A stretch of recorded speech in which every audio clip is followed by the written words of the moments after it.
சரியான பாதைக்கு வழிகாட்டுகிற நடிகர்கள், கொக்கைன் பயன்படுத்துகிற நடிகர்கள், தமிழ்நாட்டு இளைஞர்களுக்கு சரியான வழி காட்டாத நடிகர்கள், தமிழ்நாட்டு இளைஞர்கள் மீது அக்கறை கொள்ளாத நடிகர்கள், தமிழ்நாட்டு இளைஞர்கள் மீது அக்கறை கொள்ளாத நடிகர்கள், தமிழ்நாட்டின் மீது அக்கறை கொள்ளாத நடிகர்கள், தமிழ்நாட்டு இளைஞர்கள் மீது அக்கறை கொள்ளாத நடிகர்கள், தமிழ்நாட்டு இளைஞர்கள் மீது அக்கறை கொள்ளாத நடிகர்கள், நடவடிக்கை நடவடிக்கை போதைப் பொருள் பயன்படுத்துகின்ற நடிகர்கள் மீது நடவடிக்கை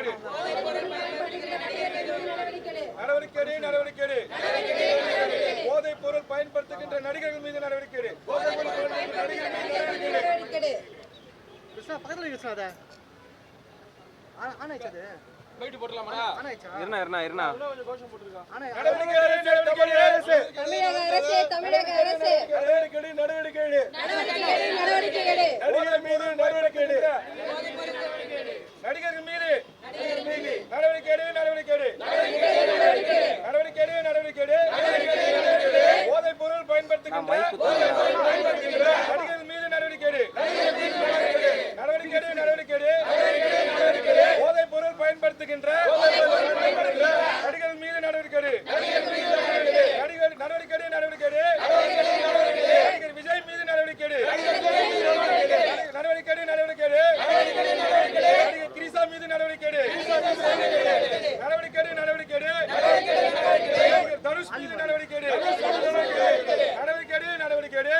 கடந்த 30 வருஷத்துக்கு முன்னாடி தமிழ்நாட்டில் உள்ள தமிழ் சினிமா துறை வந்து நாட்டு மக்களுக்கோ இளைஞர்களுக்கோ நல்லிணக்கத்தை சொல்லிக் கொடுக்குற அளவுக்கு தான் அவங்களுடைய திரை கதை வசனம் எல்லாமே இருக்கும். நடிகர்களும் அப்படி தான் வந்து வாழ்ந்துட்டு இருந்தாங்க.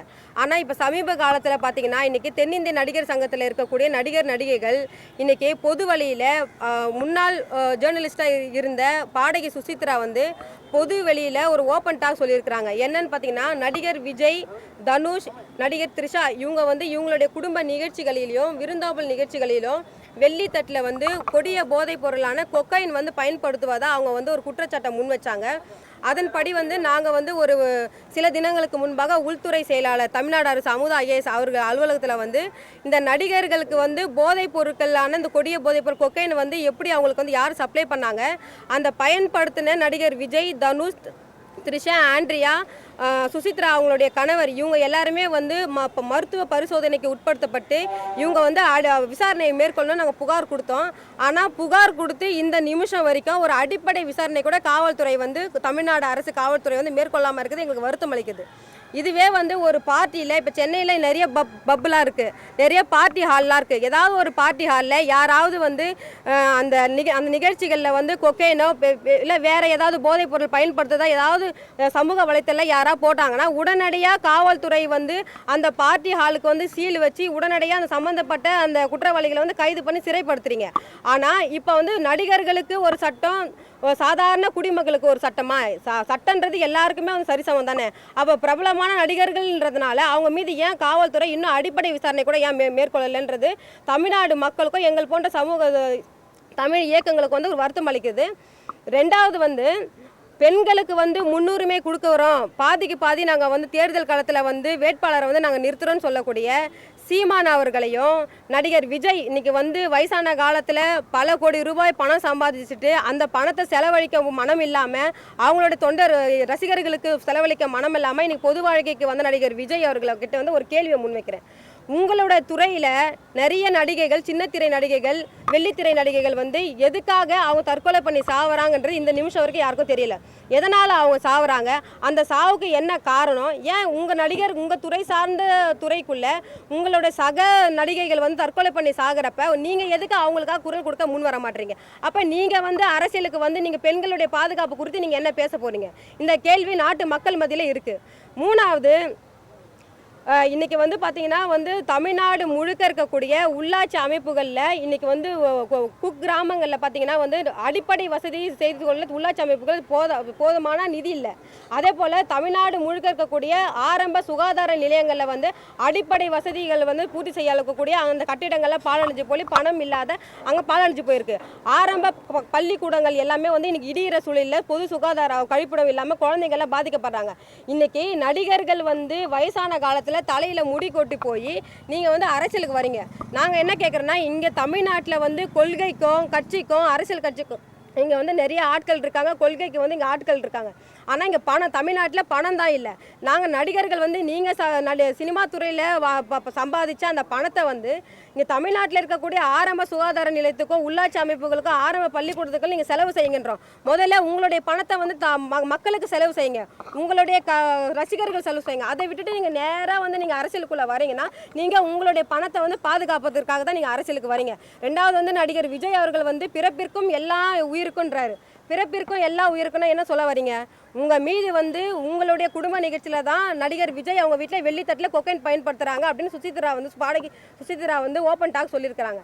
அப்போ பிறப்பிற்கும் எல்லா உயிருக்கும் அப்படின்னா நீங்கள் வந்து உங்களுடைய தமிழக வெற்றி கழகத்துடைய தொண்டர்களுக்கும் உங்களோட ரசிகர்களுக்கும் என்ன ட்ரக்ஸ் சப்ளை பண்ண போறாரா நடிகர் விஜய்?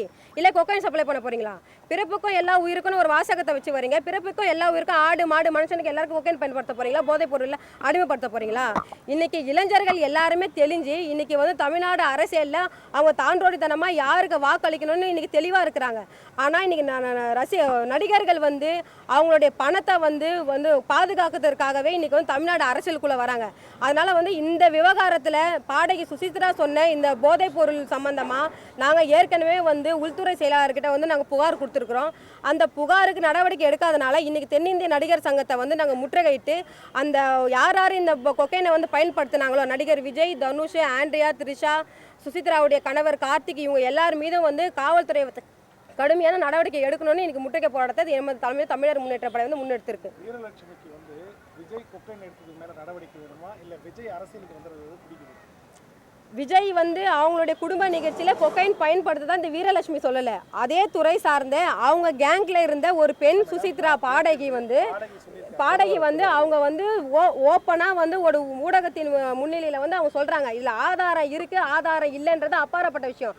காவல்துறை ஏன் அடிப்படை விசாரணை சுசித்ரா மீது ஏன் மேற்கொள்ளல தான் நாங்கள் கேட்குறோம். இதுவே ஒரு பார்ட்டியில் ஏதாவது ஒரு தம்பிங்க ஏதாவது மூளை முடுக்கல ஏன்னா சந்து பொந்தில் எங்கன்னா அந்த கஞ்சா பிடிச்சாலோ எங்கன்னா ட்ரக்ஸை காலிமா எந்த ஊசின்னு சொல்கிறாங்க அது எதனா பண்ணாலும் உடனே காவல்துறை உடனடியே போய் நடவடிக்கை எடுத்து ரிமாண்ட் பண்ணுறீங்களா இல்லையா? அதுபோல் ஒரு அவங்க டீம்லேயே இருக்கிற ஒரு பெண்ணு அந்த கேங்கில் இருக்கிற ஒரு பெண்ணு அவங்கக்கிட்ட இருக்கிற ஒரு துறை சார்ந்த ஒரு பிரச்சனையில் அவங்க வெளியேறி வராங்க. அப்போ இவங்க பண்ண தவறை வந்து அவங்க வெளிப்படுத்துகிறாங்க, சுட்டி காட்டுறாங்க.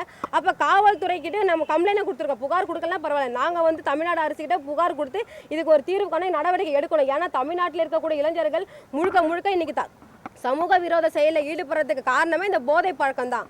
இந்த போதை பழக்கம் கடந்த 30 ஆண்டுகளில் கிடையாது. தமிழ்நாட்டில் போதைப் பொருள் எல்லாருமே வந்து பணங்கள் தென்னங்கள் ஈச்சங்களை தான் இறக்கி நம்மளாம் குடிச்சு வாழ்ந்த மண்ணு தான் அது.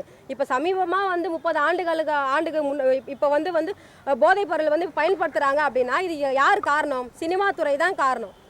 அந்த காலத்தில் வந்து கலைத்துறை வந்து கலைத்துறையாக இருந்துச்சு. இப்போ இருக்கிறது கலைத்துறை காமத்துறையாக இருக்குது. அதை முதல்ல மாற்றணும். அதனால தான் நீங்கள் முற்றுகை போராட்டத்தை நாங்கள் நடத்தியிருக்கோம் தென்னிந்திய நடிகர் சங்கத்தை.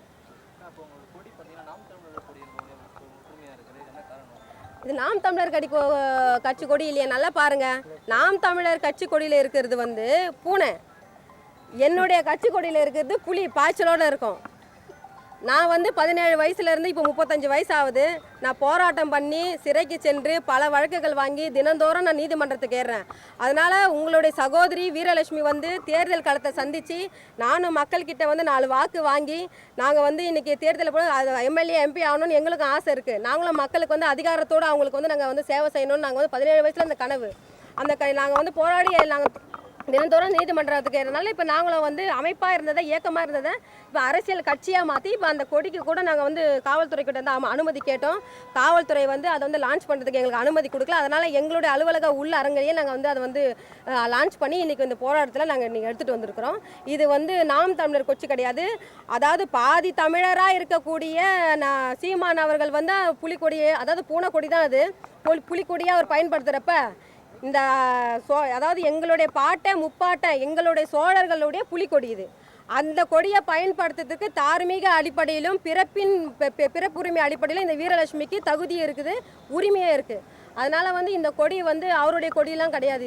இது வந்து சோழர்கள் கொடி, எங்கள் தமிழர்களோட கொடி. அதெல்லாம் நான் ஒரு பச்சை தமிழச்சி, நான் பயன்படுத்துறதுல எந்த ஒரு தவறும் இல்லையே. சூப்பர்க்கா.